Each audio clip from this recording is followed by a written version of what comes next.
Thousands made the trek to Hawaii this week to honor those who lost their lives in the Pearl Harbor attack 75 years ago.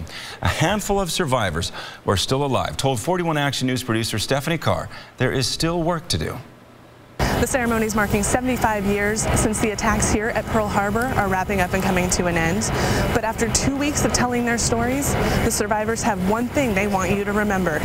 Never forget what happened here. Thousands crowded Kilo Pier to honor more than 2,000 military lives lost on December 7, 1941.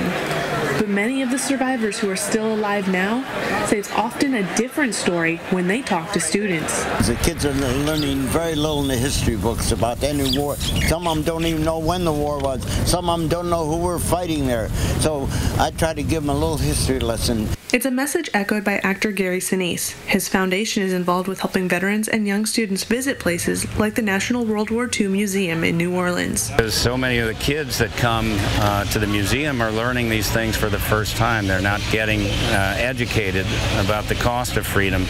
And there was never a time in human history where freedom was on the line more than that time. 75 years after the attack that forced America into World War II, the USS Arizona is still leaking oil.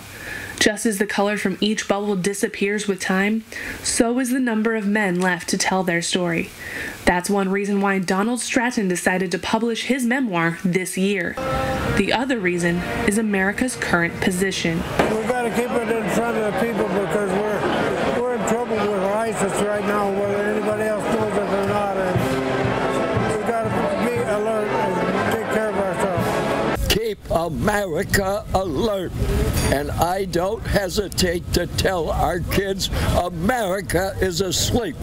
We don't want anything to happen in the United States like it did on December the 7th. We've got to keep this country free and clear for everybody. From Pearl Harbor, Stephanie Carr, 41 Action News.